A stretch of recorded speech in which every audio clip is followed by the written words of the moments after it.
మహోన్నత ప్రేమ నమ్మకమైన మా ప్రియ పరలోకపు తండ్రి, జీవాధిపతి మీకే స్తుతులు స్తోత్రములు.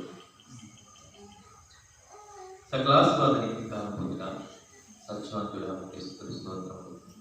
అల్పులము అయోగ్యులమైన ఎందుకు పనికిరాని మేము పాపులమైనప్పుడు మీ ప్రియకుమారైన ప్రవేశించి సిలువ సువార్తలో మమ్మల్ని పిలుచుకుని సిలువ రక్తంలో మమ్మల్ని కడిగి క్రీస్తు సంఘములో మమ్మల్ని చేర్చి స్థితిగా మమ్మల్ని భద్రపరిచి మీరు చెప్పిన రీతిగానే సకల జనులకు స్వార్థ ప్రకటించాలని ఇచ్చిన ఒక ఆజ్ఞ ప్రకారముగా తండ్రి మేము వెళ్ళి సర్వ సృష్టికి నీ ప్రియకుమారైన ప్రవేశించి సిలువ త్యాగాన్ని తెలియపరుస్తున్నప్పుడు ఈ ప్రాంతంలో చేరే రీతిగా మేము ఈ యొక్క ధన్యతను సంపాదించబడిన ధన్యతను బట్టి మీకు స్తుతిస్తోత్రం తండ్రి.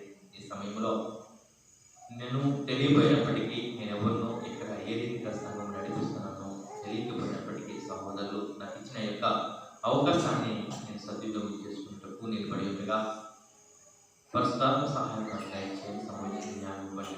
నా మాటలు, నా ఆలోచనలు, నా ఉద్దేశాలు కాదు కానీ మీ చిత్తానుసారంగా రాయించిన గ్రంథంలోంచి కొన్ని మాటలు మేము ధ్యానించుండగా సంయోజన జ్ఞానం ఇవ్వండి తండ్రి. వింటున్న వారికి కూడా వీళ్ళ బుద్ధిని కలిగజేసి సంయోజన జ్ఞానంతో ఆ మాటలు అలా ఉన్నావో లేదో పరిశీలించి అర్థం చేసుకోవడానికి చక్కని జ్ఞానం ఇప్పించమని విని హృదయంలో భద్రపరుచుకొని వారి జీవితంలో అన్వయించుకొని దాని ప్రకారం జీవిస్తూ ఇష్టలుగా అనేక మందికి మార్గం చూపించమని యొక్క కూడిక మార్గంగా జరుగుతున్నారు. ముగింపు ప్రాంతం వరకు సౌండ్ సిస్టమ్ విషయంలో బిడ్డల విషయంలో మీరు కావాల్సినట్టు వచ్చామని మీ ప్రియకుమారు మా రక్తులు అనేసి తండ్రి. ఆమె మరొకసారి నేను తెలియజేసుకున్నాను అండి. మరి మా గ్రామం మానేపల్లి గ్రామం అండి. మానేపల్లి పి గన్నవరం అన్న వస్తుంది, ఈస్ట్ గోదావరి. ఒకప్పుడు అంబేద్కర్ జిల్లా అయింది, డాక్టర్ బిఆర్ అంబేద్కర్ జిల్లా అయింది. డాక్టర్ బిఆర్ అంబేద్కర్ జిల్లా కోనసీమ జిల్లాగా పిలువబడుతుంది. కోనసీమ అని పెట్టారు కానీ దాన్ని మళ్ళీ మార్చి అంబేద్కర్ జిల్లాగా పెట్టడం జరిగింది. మన ఆంధ్రప్రదేశ్లో ఉన్న ఏకైక అంబేద్కర్ జిల్లా ఏదంటే మాది. దానికి ఆ నేను పెట్టడం జరిగింది. ఇలాగ విశాఖకి అల్లూరు సీతారామరాజు దగ్గర పెట్టారో వెలుగొట్టి దాన్ని తూర్పుగోదావరి పెట్టుబట్టి దాన్ని కోనసీమ జిల్లాగా, తర్వాత దాన్ని అంబేద్కర్ జిల్లాగా మార్చడం జరిగింది. ఆ ప్రాంతం నుంచి నేను సహోదరులు త్యాగల నుంచి గణేష్ గారు, సహోదరులు పసిగల నుంచి శ్రీని గారు మాతో రావడం జరిగింది. చాలా సంతోషకరమైన విషయం. స్థానికులైన గూడెం నుంచి సహోదరు సమీర్ గారు రావడం జరిగింది. మా అందరికీ మీరు ఆశీర్వాదం ఇచ్చారు. దేవుని యొక్క పరిచర్యలో మరొక ఆశ, ఒకే కోరిక. మరి మన మార్గంలో అనేక మంది తగ్గుతున్నారు, అనేక మంది డ్రాప్ అయిపోతున్నారు, అనేక మంది పరిచయాలు వస్తున్నారు. ఎవరు కూడా కర్ణాకు వస్తారో రావడం తెలియదు కానీ మా ఊరికి మాత్రం మేము మానకుండా దేవుని యొక్క సువార్తను ప్రకటించాలి. ఏ రీతిగా అంటే ప్రభువు యేసు క్రీస్తు వారు తన అధికారం పొందుకున్న తర్వాత తండ్రి గారి నుంచి భూలోకానికి వచ్చిన తర్వాత మళ్ళా అంటే చనిపోయి సమాధి చేయబడి తిరిగి లేచి ఆరోహణమైన తర్వాత తండ్రి చేత అధికారం పొంది మళ్ళీ భూమి మీదకి వచ్చి ఆయన చెప్పిన మాట మళ్ళా ఆరోహణమైపోయింది. మత్తయి సువార్త 21:18 ఒకసారి చదివినట్లయితే మనం మత్తయి సువార్త 21:18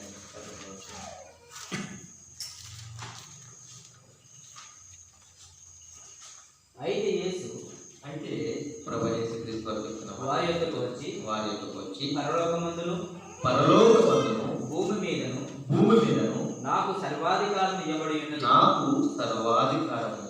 ఉన్నది. కాబట్టి మీరు వెళ్ళి సమస్త జనులను శిష్యులుగా చేయండి. తండ్రి యొక్కయు కుమారుని యొక్కయు పరిశుద్ధాత్మ యొక్కయు నామములోనికి వారికి బాప్తిసమిచ్చు నేను మీకు ఏ సంగతులను ఆజ్ఞాపించుతున్నో వాటన్నిటిని గైకొనవలెనని వారికి బోధించుడి. గ్రేట్ కమెంట్ అంటారండి. గ్రేట్ కమెంట్ పట్టుకుని అనేక మంది కొంతమంది క్రైస్తవం ప్రారంభమైన ఇప్పుడు వరకు అనేక మిషనరీలు ఆయా ప్రాంతాల నుండి సువార్త ప్రకటించడం జరిగింది. మొట్టమొదట యేసుక్రీస్తు వారితో ప్రారంభమైన సువార్త.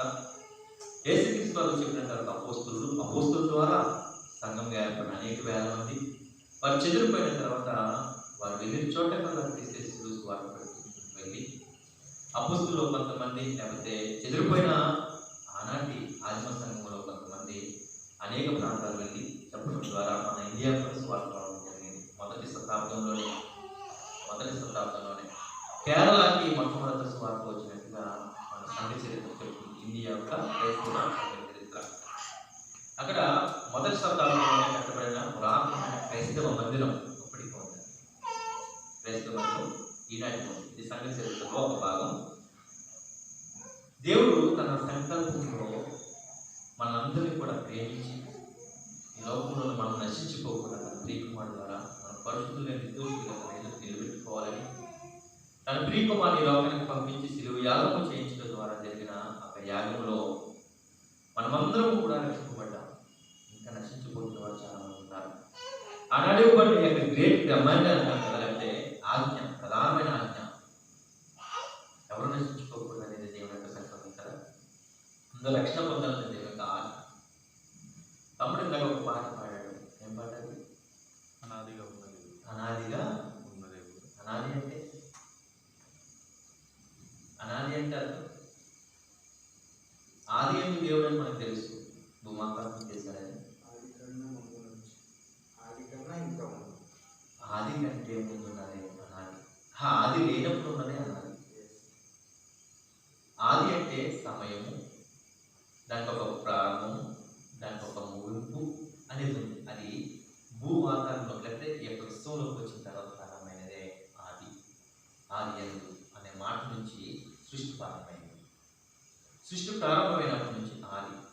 సృష్టికి ముందున్నదే అంటే నిత్యత్వంలో ఉన్నదే అనాది. దానికి ఒక సమయం లేదు, దానికి ఒక ప్రారంభం లేదు, దానికి ఒక ముగింపు లేదు. ప్రారంభం ముగింపు లేని ఆ అనాదిలో ఉన్న దేవుడు ఆదిలో రావాల్సి వచ్చింది.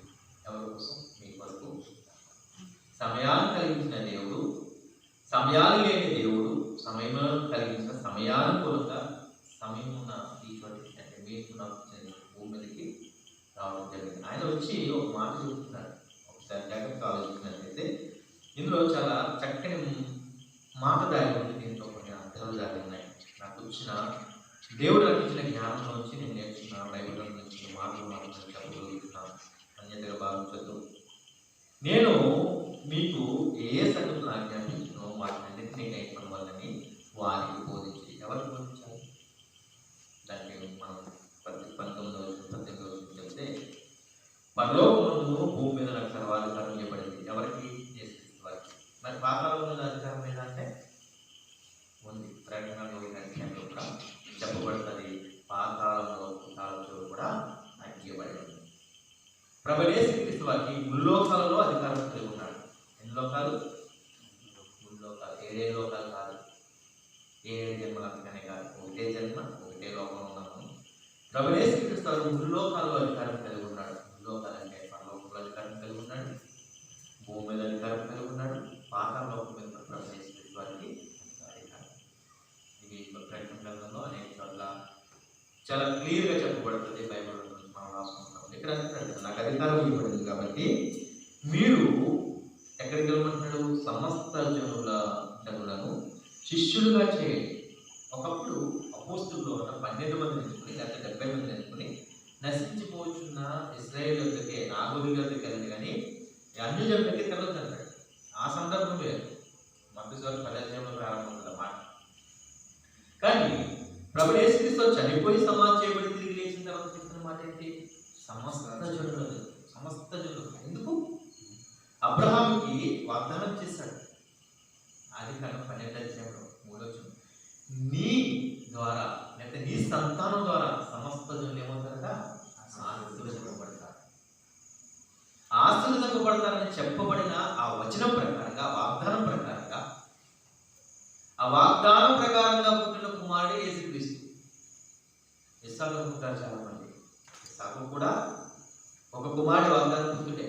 కానీ ఆ వాగ్దానం చేసింది ప్రభువైన యేసుక్రీస్తు వారి కోసమని 3 అధ్యాయం చెప్పబడుతుంది. నీ సంతానముల వలన అంటాడు. నీ సంతానము వలన అంటాడు.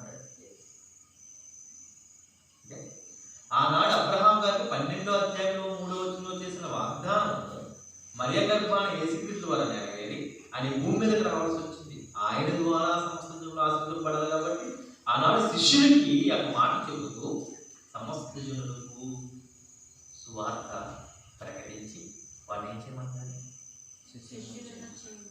బాప్తిస్మం అన్నాడు, శిష్యులు ఏమంటున్నాడు? శిష్యులుగా ఫస్ట్ శిష్యులు ఏమవ్వాలండి?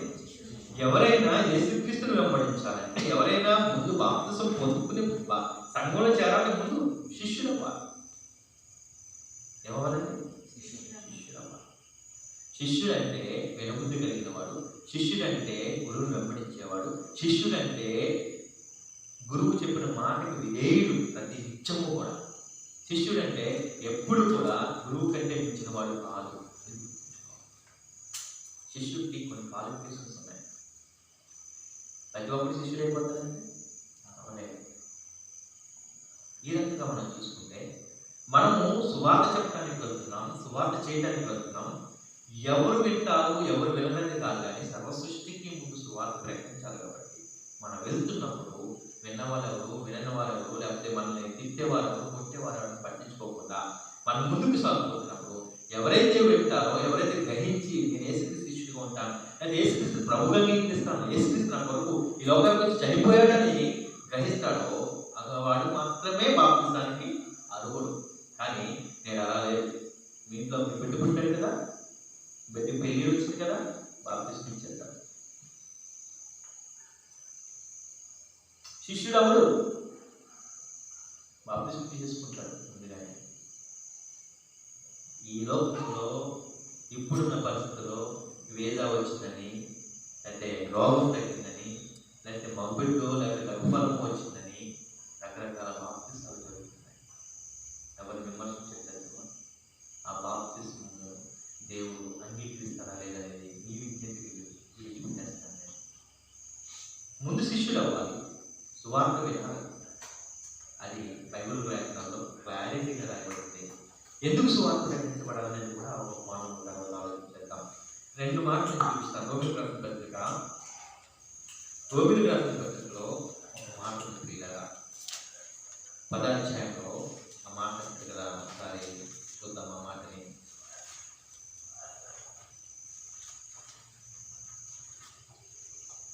జాగ్రత్తగా ఆలోచన చేసినట్లయితే ఎందుకు సువార్త ప్రకటిస్తున్నాము అనేది ఒక అవగాహన కూడా ఉండాలి. ఎందుకు సువార్త ప్రకటిస్తున్నారని అన్యజనులకు కూడా అవగాహన ఉండాలి. ఎలా శిష్యులు అవ్వాలనేది తీసుకునే బాప్తిసం తీసుకున్నప్పుడు కూడా అవగాహన ఉండాలి. చూద్దాం ప్రియులారా, 14వ నుంచి 11వ నుంచి కూడా చదువుతాం. 10-11 నుంచి. ఎందుకనగా ప్రభునామం బట్టి ప్రార్థన చేయబడేవాడో వాడు రక్షింపబడదు. వారు విశ్వసింపవానికి ఎక్కువ ప్రార్థన చేస్తారు. విశ్వసింపలేదనుకోండి, విశ్వసింపని వానికి ఎక్కువ ప్రార్థన చేయదు. వినని వారికి ఎక్కువ విశ్వసించదు, వినని వారికి ఎక్కువ విశ్వసించదు. ప్రకటింపబడిన వాడు లేకుండా వారు ఎక్కువ విందురు. ప్రకటించు వారు పంపబడని ఎడల ఎట్లు ప్రకటించుదు. ఇందు విషయమై ఉత్తమమైన వాటిని గురించి సువార్త ప్రకటించు వారి పాదములు ఎంతో సుందరమైనవి రాయబడి ఉన్నది. ఇక్కడ ఒక చాలా చక్కని వివరణ ఉన్నది. ఒకరు ప్రార్థన చేస్తే రక్షణ పొందుతారట, పాపాలు విడిచిపెట్టి. నేను ఒక వ్యక్తికి సువార్త ప్రకటించినప్పుడు, ఆ సువార్త ప్రకటించినప్పుడు అతను విశ్వసించి యేసుక్రీస్తు ఎవరో తెలుసుకుని నేను పాపని గ్రహించి ఆ పాపను విడిచిపెట్టి ప్రార్థన చేసి రక్షణలోకి వస్తాడు. అంటే ఇక్కడ ఎంత కార్యం జరగాలి చూడండి. ఆ కింద వచనంలో ఏమనుంది? పంపబడి వారు ఏమనుందండి? ఒకసారి చదవండి. ప్రకటించువారు లేకుండా వారు ఎట్లు విందురు. ప్రకటించువారు లేకుండా వారు ఎట్లు ఇస్తారు? ప్రకటించువారు పంపబడని, అది ప్రకటించువారు పంపబడని ఎడల ఎట్లు ప్రకటించు వారు ఎట్లు ప్రకటించదు. అంటే నేను సువార్త ప్రకటించాలంటే నన్ను ఒకరు పంపించాలి. పంపించినప్పుడు నేను సువార్త ప్రకటిస్తున్నానంటే ప్రకటించేది మాట రూపంలో ప్రకటిస్తున్నట్టు అది వినాలి. విని మారు మనసు పొంది విశ్వసించి రక్షణ పొందుకోవడం కోసం ప్రార్థన చేసి పాపాలు ప్రార్థన బాప్తిసం తీసుకుని సంఘంలో చేస్తారు. బాప్తిసం అనే దానికి ఒక ప్రాసెస్ ఉంది. అందుకని యేసుక్రీస్తు వారు ఏమంటారంటే నువ్వు ఖచ్చితంగా సర్వ సృష్టికి వెళ్ళాలి. అందుకని ప్రాణత్యాగం చేసి, లేకపోతే తన కుటుంబాన్ని విడిచి, లేకపోతే అనేకమైన విషయాల్లో వాళ్ళు ఉన్నదంతా విడిచిపెట్టి అనేక మిషనరీలు వచ్చినాయి. ఎందుకు వచ్చినాయి అంటారు? యాజ్ఞని బట్టే. ఎన్నో గొప్ప త్యాగాలు చేశారు మనకి మన పూర్వీకులు. అందులో మనం చేసేది చాలా తక్కువ, అల్పమైనది మనం చేసేది. ఆ దేవుడు లెక్కిస్తాను లెక్కించాలనుకుంటాను ఒకసారి. మరలా 6 రోజులు మళ్ళీ ఇంటికి వెళ్ళిపోతాం. ఎక్కడికి వెళ్ళినప్పుడు శుభ్రంగా ఆహారం దొరుకుతుంది మనకి. జేబు నిండా డబ్బులు వేసుకొస్తున్నాం కావాలంటే. కానీ పూర్వీకులు, మిషనరీస్ లేదు, అపోస్తులు లేదు.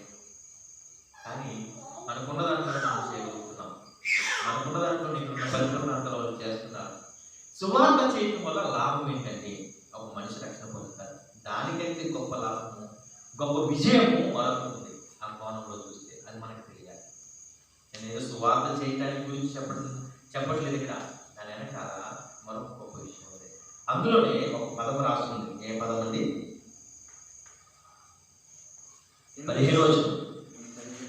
15 ప్రకటించువారు పంపబడని ఎడల ఎట్లు ప్రకటించుదురు? ఇందు విషయమై ఉత్తమమైన వాటిని గురించి సువార్త ప్రకటించు వారి పాదములెంతో సుందరములైనవని రాయబడి ఉందట. అప్పుడు గణేష్ గారు సువార్త చెప్పడానికి వెళ్తున్నారు కదా, లేకపోతే అనేకమైన మిషనరీ సువార్త చెప్పడానికి వచ్చింది కదా, వీరి పాదాలు ఏంటంట? సుందరమైనవి. ఎక్కడ రాయబడింది మాట? యెషయా గ్రంథము 50వ అధ్యాయము. ఒకసారి ఎలా సుందరమైనది? 50వ అధ్యాయం 7వ వచనం. యెషయా గ్రంథం 50వ అధ్యాయం 7వ వచనం చూసినట్లయితే అక్కడ కూడా ఈ మాట రాయబడిన మాటని ఇక్కడ రోమీయులైన అపోస్తలుడైన పౌలు గారు రోమీకి రాస్తూ, అపోస్తలుడైన పౌలు గారు రోమీకి రాస్తూ ఈ మాట చెప్తున్నారు. ఏమంటే ఎత్తి చూపిస్తున్నాడు అక్కడ చెప్పబడిన మాట. యెషయా గారి ద్వారా పలికిన ప్రవచనాన్ని ఇక్కడ నెరవేర్పు జరుగుతుందన్నట్టుగా చదవలేదు. సువార్త ప్రకటించుచు, సమాధానము చాటించుచు, సువర్తమానము ప్రకటించుచు, రక్షణ సమాచారం ప్రకటించు వారి పాదములు నీ దేవుడు ఏలుచున్నాడని సియోనులో చెప్పుచున్న వారి పాదములు పర్వతం మీద ఎంతో సుందరములైనవి. ఎన్ని విషయాలు నేర్చుకున్నారు, ఎన్ని విషయాలు నేర్చుకున్నారు. అంటే ఒక విషయం చెప్పదలుచుకున్నాను ఇక్కడ. పాదాలు ఎందుకు చూస్తున్నాడు దేవుడు? నీ హృదయం ఎందుకు చూడట్లేదు? నీ ముఖం రంగు, నీ ఒడ్డు పొడి ఎందుకు చూడట్లేదు? నీ యొక్క వేషధారణ ఎందుకు చూడట్లేదు? నువ్వు మాట్లాడే భాషను ఎందుకు చూడట్లేదు? వాక్యంతోనే ఉంటారు కొంతమంది. పాదాలు ఎందుకు చూస్తున్నాడు దేవుడు? పాదాలు అనేది మనం చాలా స్వల్పంగా చూస్తాం కదండి. పాదాలని ఎక్కడ పడితే అక్కడ తిరుగుతూ ఉంటాం, ఎలా పడితే అలా ఉంటాం. పాదాలకి మనము శరీరం మొత్తాన్ని తీసుకున్న రక్షణ కంటే పాదాలకి తక్కువ రక్షణ తీసుకుంటాం. కాళ్ళు పగిలిపోయి ఉంటాయి, కాళ్ళు మట్టి పెట్టేసి ఉంటాయి, కాళ్ళు నల్లగా ఉంటాయి, మొత్తం తెల్లగా ఉంటాయి. ఏమైందంటే ఈ కాళ్ళు అనేవి చెత్త చెదారంతో మురికి పట్టేసిన పాదాలను చూస్తున్నాడు దేవుడు. నీ యొక్క ఒడ్డు పొడుగు, నీ రంగు, నీ భాష, నీ వేషం ఏది కూడా. ఎందుకంటే ఈ పాదాలు ఎక్కడికి పరిగెడుతున్నాయట? సువార్త చెప్పడానికి.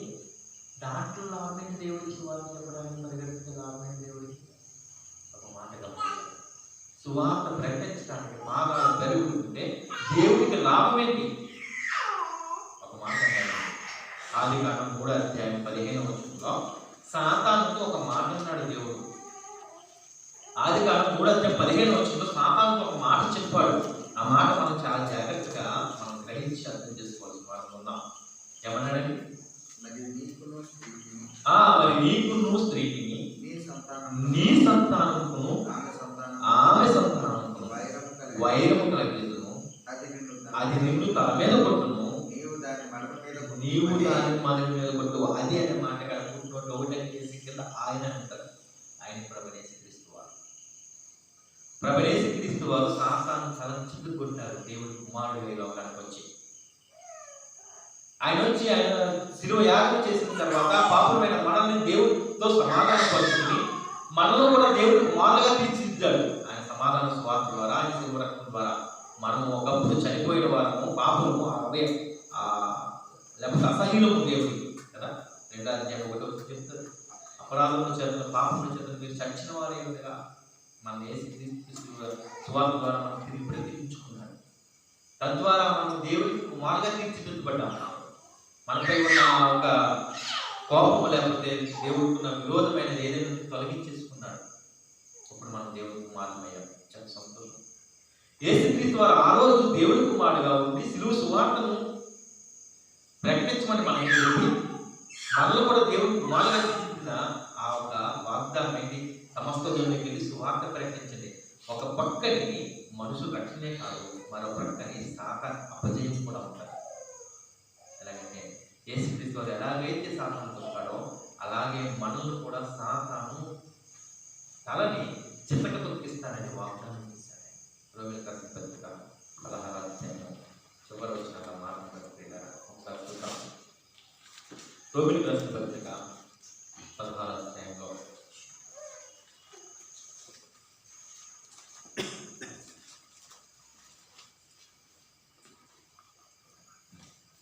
ఒకసారి చూద్దామన్న మాటని. మీ సాతాన్ని మీ యొక్క కాళ్ళ కింద శీఘ్రముగా చితక తొక్కించును అనే మాట చూద్దాం.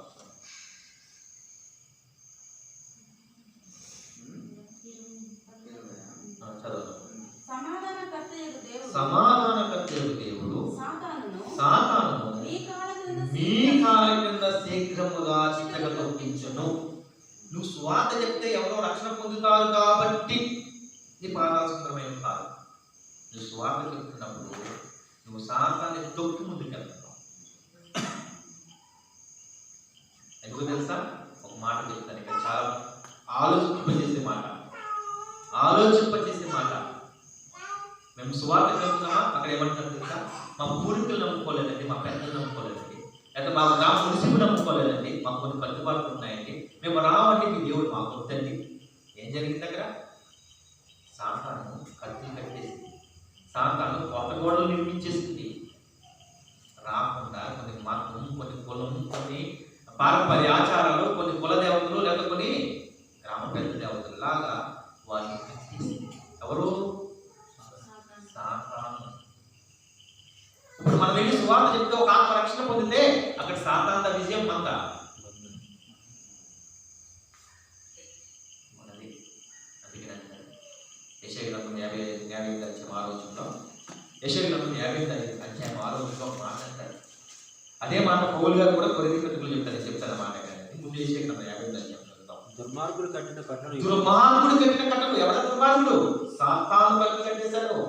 కులమనే కట్లు, మతమనే కట్లు, ఆచారం, పారంపర్య ఆచారాన్ని కట్లు.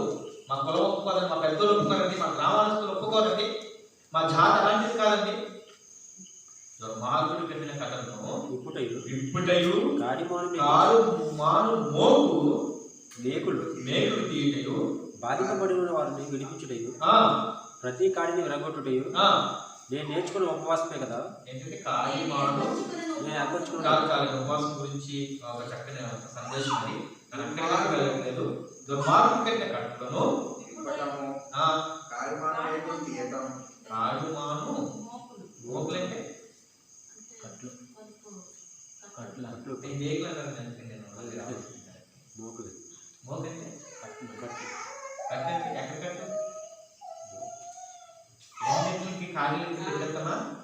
కాడికి పెట్టేసినప్పుడు ఈ పక్క నుంచి తీసుకొచ్చి ఈ పక్క నుంచి పెట్టి ఒక మోక పెడతాం కదా, దాని మోక అంటే కాడిని తొలగించుకోవడానికి పీకి అడ్జస్ట్ కావాలి. కాడి నుంచి రాలేదు, ఎందుకు పడిపోయినా ఊళ్ళో దిగిపోయినా తప్పించుకుంటామంటే కాడిని తప్పించుకోవడం దానికి ఆ సంస్కారమే లేదు. దాన్ని మోక అంటారు. అంటే తాడు పీకి దగ్గర నుంచి వెళ్ళి పక్క నుంచి మోకలు దిగుతుంది. ఆ మోకు తీస్తేనే కానీ తాడు తీస్తేనే కాడి నుంచి ఎప్పుడు బయటకు రాలేదు. కాడు మాను మోకలు తీయటయు దుర్మార్గం కట్టిన కట్టలు విప్పుటయు నేను ఏర్పాటు చేస్తున్నా నిజమైన ఉపవాసం. ఉపవాసం ఉండే వాళ్ళకి చాలా పెద్ద సబ్జెక్టు, ఇప్పుడు చెప్పే సమయం కాదు. ఒకసారి ఆలోచించేయండి. దుర్మార్గం కట్టలు కట్టేశాడు, దుర్మార్గుడు కాడి కింద వాళ్ళని బంధించేశాడు సాతాను. వారిని విడిపించడానికి మనం పాదాలు ఇచ్చి దేవుడి కోసం మా పరిచర్యలో సువార్త ప్రకటిస్తున్నప్పుడు పాదాలు చూసి ఆయన మీ పాదాలు చాలా సుందరమైన చెప్తున్నాడు. ప్రతి సంఘము చేయాలి కార్యం, కానీ చేయటం దౌర్భాగ్య స్థితి. సంఘాలు ఏసు రూములు పెట్టుకుని భజించేయటమే తెలుస్తుంది, కానీ క్షమించండి. మరి ఏసు రూమ్ అంటే కథలు నాకు ఇష్టపడతాను మాటలకి. ఎందుకో తెలుసా? యేసుక్రీస్తు వారు చెప్పిన ఆజ్ఞ, గ్రేట్ కమాండ్. నశించిపోకూడదు, ఆత్మలు నశించిపోతున్నాయి. నువ్వు బయటికి వెళ్తేనే, నువ్వు సువార్త చెప్తేనే దాని యొక్క కాడు మన మోకు తీయగలవు, దాని కట్టిన కట్టగలవు. అప్పుడే ఒక ఆత్మ రక్షింపబడతాడు. రక్షింపబడకపోతే ఎవరి విజయం? రక్షించబడితే ఎవరి విజయం? దేవుడు. అదే అంటున్నాడు కొరింథీ పత్రికలో మాట్లాడుతున్నాడు. చూద్దాం కొరింథీ పత్రిక, లేకపోతే ఎక్కడ ఉంటుందనేది 2 కొరింథీ 14, 2 కొరింథీ 10:4. మా యుద్ధోపకరణములు శరీర సంబంధమైనవి కావు కానీ దేవుని ఎదుట దుర్గములు పడద్రోయజాలంత బలములమై ఉన్నవి. దేవుని ఎదుట దుర్గాలు కట్టిస్తుందంట. ఎవరు? సాతాను. అంటే దేవుడు కనిపించకుండా, దేవుడు ఎవరో గ్రహించకుండా భయంకరమైన దుర్గాలు కట్టేసింది. ఎవరు? సాతాను. వారు అందులోంచి బయటకు రావడం చాలా కష్టం. నువ్వు 1కి 10 సార్లు వెళ్ళవలసి వస్తుంది ఆ గ్రామం, 1కి 10 సార్లు వెళ్ళవలసి వస్తుంది ఆ ప్రాంతం. అప్పుడు నీకు ఆలోచనమైంది. అప్పుడు సాతాన్ని నువ్వు తొక్కుకుంటూ ఎదగలుగుతున్నట్టు లెక్క. అప్పుడు దాకా ఈ పాదాలని ఒక పాస్టర్ గారు అంటారు, నీ హృదయంలో సాతాను గురించి, నీ హృదయంలో సాతాను గురించి క్షమించండి, తీసి కింద ఇప్పుడే నీ చేత చేస్తున్నాడు. సన్నిధిలో చెప్తున్న మాట అది కాదు. దాని మాట నువ్వు బయలుదేరి సువార్త చేత పట్టుకుని, కష్టం సువార్త చేత పట్టుకుని నువ్వు బయలుదేరి ఒక వ్యక్తికి సువార్త ప్రకటించినప్పుడు అతను నువ్వు దుష్టుడి కట్టిన కట్టించి కాడు మానవులోకి తీసి కాడి కింద నుంచి విడుదల. ఏ కాడి? మతం, కులం, జాతి, వర్గం, పరంపరాచారు, గ్రామ, అనేకమైన పట్టుబాట్లు. నిజమైన దేవుడిని తెలుసుకోక, నిజమైన దేవుడిని ఆరాధించకుండా, నిజమైన దేవుడిని గ్రహించకుండా, శిలువ త్యాగాన్ని అర్థం చేసుకోకుండా, సృష్టికర్తన దేవుడిని తెలుసుకోకుండా, ముఖ్యంగా అనాదిలో వేయబడిన ప్రణాళిక అర్థం చేసుకోవాలి. అనాదిలో ఏమనుకుంటూ కోరుకున్నాడు దేవుడు? జగత్తి పునాది వేయబడమునిపే మనం క్రీస్తునందు ఆయనతో పరిశుద్ధులుగా నిర్దోషులుగా నిలబడాలని కోరుకున్నాడు. ఎఫెసీయులకు రాసిన పత్రిక 4:4. అది ఎప్పుడు కలిగిందంట? జగత్తి పునాది వేయబడమునిపే. జగత్తి పునాది వేయబడమునిపంటే ఆదిలో కాదండి, అనాదిలో పరలోకంలోనే ఒక ప్రణాళిక కలిగి ఉన్నాడు. ప్రణాళిక ఏంటో తెలుసండి? నా ఎదుట పరిశుద్ధులుగా ఉండాలని. ఎవరు? మనం పరిశుద్ధులుగా ఉండాలి అంటే నేను బాప్తిజం పొందుకోవాలి. బాప్తిజం పొందుకోవాలంటే సిలువ రక్తం కావాలి. సిలువ రక్తం కావాలంటే యేసుక్రీస్తు శరీరానికి లోకానికి రావాలి. యేసుక్రీస్తు శరీరానికి లోకానికి రావాలంటే ఒక వంశం కావాలి. ఆ వంశమే ఇజ్రాయేల్ వంశం. అబ్రహాము ఇజ్రాయేల్ వంశం. చాలా పెద్ద ప్రణాళిక దేవుడిది. కానీ ఇది ఏమి వద్దండి, ఇదేమో నాకు ఆశ్చర్యం వేసింది. 20 ముక్కులు ఉన్నాయని అన్నారు. 20 ఎంతమందండి? క్షమించండి, 20 ముక్కులు 20 సార్లు ఉన్నాయి. ఒకరికి ఉండట్లేదు, ఒకరికి ఎక్కిత నేను దేవుడు కోరుకున్నది ఎందుకు తెలుసా? ఒక మాట చూపిస్తాను. ఇది చివరిగా ఒక మాట చూపిస్తాను. కమిషన్ రాసిన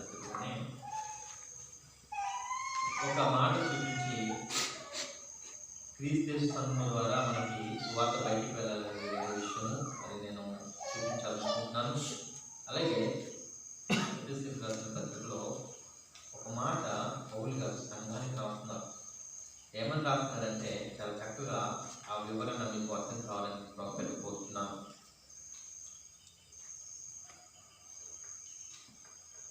సువార్త క్రీస్తు అనే ఒక మాట ఉంటుంది చూడండి. మనకి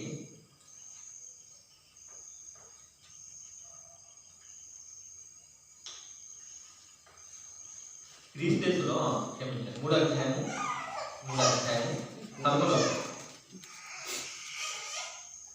8-11 కనుకుంటే చదవచ్చండి. దేవుడు మన ప్రభు అయిన యేసుక్రీస్తునందు చేసిన నిత్య సంకల్పము చొప్పున పరలోకముల ప్రధానులను అధికారులను సంఘము ద్వారా విధములైన జ్ఞానము ఇప్పుడు తెలియపరచబడాలని ఉద్దేశించి. చాలా పెద్ద విషయము. నేను ఒకే ఒక మాట చెప్తున్నాను ఇందులో. సంఘము ద్వారా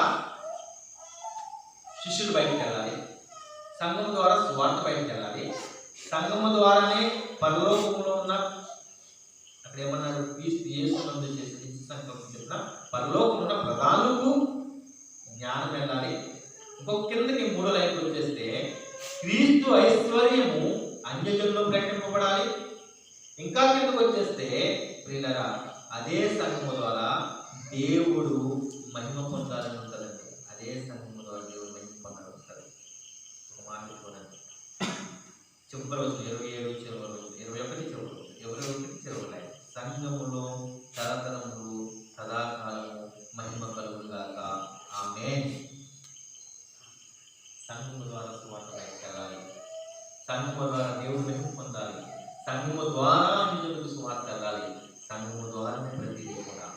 ఎందుకంటే ఆధిపత్యము సంఘానికి ఇచ్చారు. ఏమంటారు తెలుసా? మత్తయి సువార్త 16వ యేసుక్రీస్తు వారు పేతురుకి సాధన చేస్తూ ఒక మాట అంటారు, పాతాళలోక ద్వారములు సంఘము ఎదుట నిలువనేరవు. సంఘానికి చాలా ప్రాధాన్యత ఉంది. సంఘములోంచి ప్రతిదీ జరగాలి. కానీ నేడు సంఘాలు ఎవరినంటే వేరువేరుగా ఉండి ఎవరిని నడిపించుకుంటారు. ఇది కోరేది ఒకటే. మనమందరం కూడా ప్రభువైన యేసుక్రీస్తు వారిని నమ్ముతున్నాం. ప్రభువైన యేసుక్రీస్తు వారి రక్షకుడిని అంగీకరిస్తున్నాం. ప్రభువైన యేసుక్రీస్తు వారిని ప్రకటిస్తున్నాం. కానీ వాక్యములో ఏకమై ఉండట్లేదు. వాక్యంలో మనం ఇది ప్రార్థన కూడా జ్ఞాపకం చేసుకోండి. ఐక్యత లేకపోవడం వల్ల మనం చాలా నష్టపోతున్నాం. ఇంగ్లీష్ వాళ్ళు ఏం చేస్తారు మన భారతదేశానికి వచ్చి? ఎక్కడైతే అన్నదమ్ముల మధ్య గొడవలు ఉన్నాయో, రాజ్యాల గొడవలు ఉన్నాయో వాళ్ళని చీల్చి వాళ్ళని మధ్య గొడవ ఇంకా రెచ్చగొట్టి విడగొట్టి పాలించారు. ఏం చేస్తారండి? విభజించి పాలించు, విభజించి పాలించు. ఎలా విభజిస్తారు? మన మధ్య కలహం ఉందనుకోండి, మనం ఇంకా పచ్చగడ్డ వేసి పచ్చగడ్డ మీద నిప్పేస్తే బొక్కుమంటారు, పచ్చగడ్డ వేస్తే పడదంటారు కదా, ఆ రకంగా చేస్తారు. నేటి సంఘంలో కూడా ఐక్యత లేదు. దేవుడు ఒకే ఒక ప్రార్థన చేస్తారు. ఒకే ఒక ప్రార్థన. చూడండి, యోహాను సువార్త 17వ అధ్యాయం. యోహాను సువార్త 17వ అధ్యాయం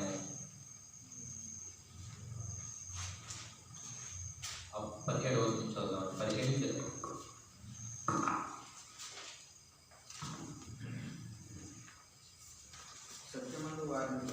సత్యమందు వారిని ప్రతిష్ఠ చేయము. నీ వాక్యమే సత్యము. నీవు నన్ను లోకమునకు పంపిన ప్రకారం నేను వారిని లోకమునకు పంపితిని. ఎందుకు? అనేక మంది సువార్త ప్రకటించడానికి. ఓకే, వారును సత్యమందు ప్రతిష్ఠ చేయబడినట్లు వారి కొరకై నన్ను ప్రతిష్ఠ చేసుకొనుచున్నాను. మరియు నీవు నన్ను పంపితివని లోకమునన్నట్లు తండ్రి నాయందు నీవును నీయందు నేనున్నలాగున వారును మనయందు ఏకమై ఉండవలెనని వారి కొరకు మాత్రము నేను ప్రార్థించుటలేదు. వారి కొరకు మాత్రం అంటే శిష్యుల కొరకు మాత్రమే నేను ప్రార్థించలేదు, కానీ వారి వాక్యము వలన వారికి నేను వాక్యం ఇచ్చాను కదా, వాక్యంలో ప్రతిష్ఠించాను కదా, వారికి ఇచ్చిన వాక్యము వలన నా యందు విశ్వాసించిన వారందరూ ఏకమై ఉండవలెనని వారి కొరకు ప్రార్థిస్తున్నాను. ఎందులో ఏకమై ఉండాలంట? వాక్యం ఏకం. కానీ ఈ రోజు ఎందులో ఏకం ఉంటుంది తెలుసా? గ్రాండ్ క్రిస్మస్ ఏకం ఉంటుంది. ఎందులో ఏకం ఉంటుంది తెలుసా? ఒక యూనిటీగా నీ పక్కన ఏం జరుగుతుంది, నా పక్కన ఏం జరుగుతుంది, ఒక యూనియన్ పెట్టేసిన యూనియన్లో మనం అందరూ ఒకటేరా అన్నట్టు ఏకం ఉంటుంది. వాక్యంలో ఉంటుంది. దేవుడు ఈ వాక్యం ఎందుకు రాయించాడు? ఈ వాక్యం ఏముంది? దీన్ని మనం ప్రజలకు విశ్వాస సమూహానికి ఏం ప్రకటించాలి? సేవలు ఉన్నాం కదా మనం. రేపు రెండింతల తీర్పు ఉంది మనకి. మన సంఘాలు సరిగ్గా నడిపించకపోతేనే బయట వస్తే సువార్త ప్రకటిస్తున్నాం, పాదాలు సుందరమైన సువార్త ప్రకటిస్తున్నాం, సంఘాలు నడిపిస్తున్నాం, చాలా మంచిది. కానీ వాక్యం జాగ్రత్తగా ఉన్నామా? లేదండి. వాళ్ళ విశ్వాసం వాళ్ళది, మా విశ్వాసం అది కాదండి. ఆయన వేరేలా బయలుపరిచాడు, నాకు వేరే బయలుపరిచాడు, అంతే.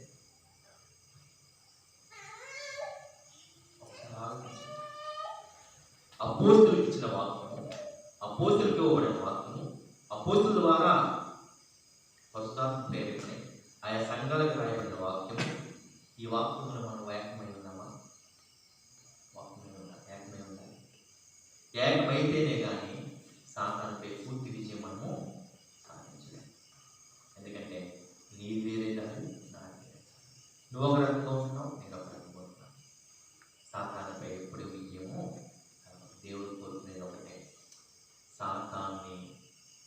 ఓడించే శక్తి సంఘానికి ఉంది.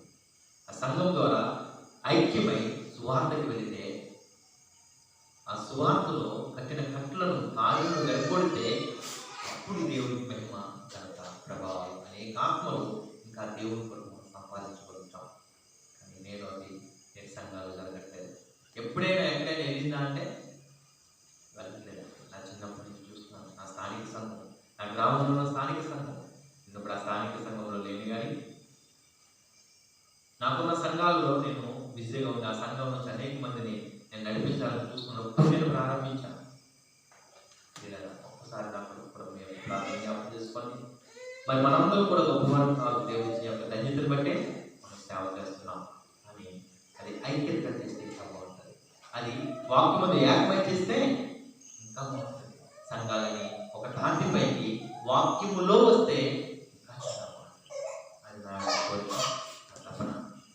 లేదా నా ప్రార్థన ఏంటి కాదు, ప్రభువైన యేసుక్రీస్తు ప్రార్థన ఏంటి. అప్పుడు ఇంకా ఆనందిస్తారు.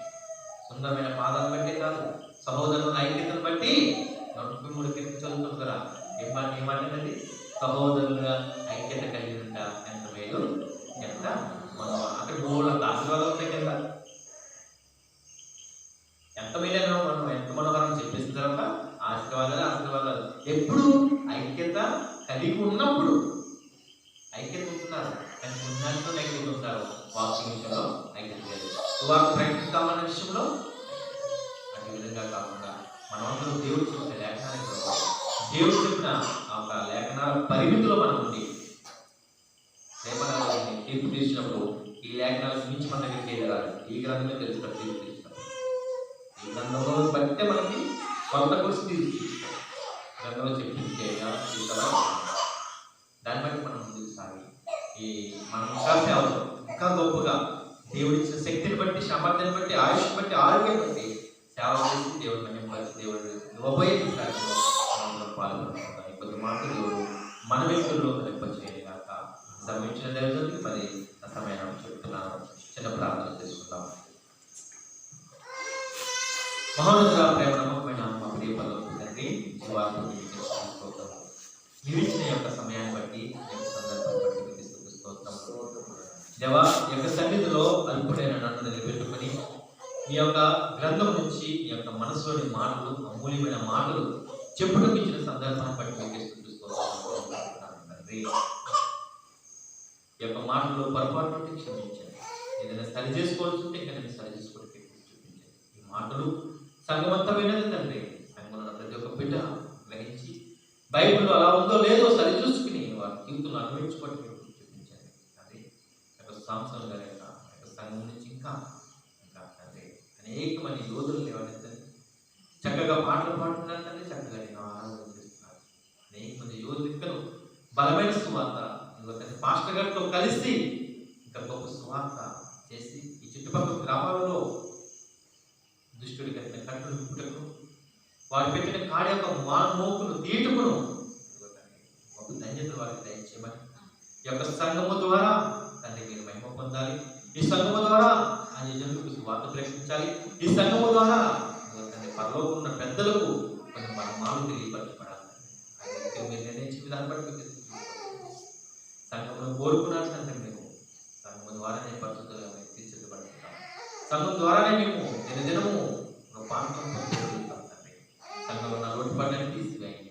సంఘంలో కావాల్సిన ప్రతి ఈవుడు సమకూర్చండి తండ్రి. దేవా, పాస్టర్ గారికి, పాస్టర్ గారికి ఆరోగ్యం ఇచ్చి, ఐశ్వర్యం ఇచ్చి నడిపించండి. వాళ్ళ తల్లి గారిని కూడా దీవించిన ఆస్వాదించడం ఉన్నారు. శరీరశక్తి బలాన్ని బట్టి అంటే వారికి చిన్న చిన్న బిడ్డలు బట్టి మీకు స్తుతిస్తున్నప్పుడు ఈ జ్ఞానం వయసులో బిడ్డలు శిక్షలో పెరిగి గొప్ప సేవ చేసి పెట్టి విశ్వాసం బలపరచండి. సంఘ పెద్దలకు కూడా బలపరిచి సంఘమును తండ్రి ఈ ప్రాంతానికి వెలుగుగా, ఉప్పుగా ఈ సంఘమును ఈ మహిమకరం ఉంచుకుని మీరే గంట మహిమ ప్రభావాలు పొందుకుంటారని మీ ప్రేమ మనసు పడి క్రీస్తు నామములో అతి వినయంగా వేడుకుంటున్నాం.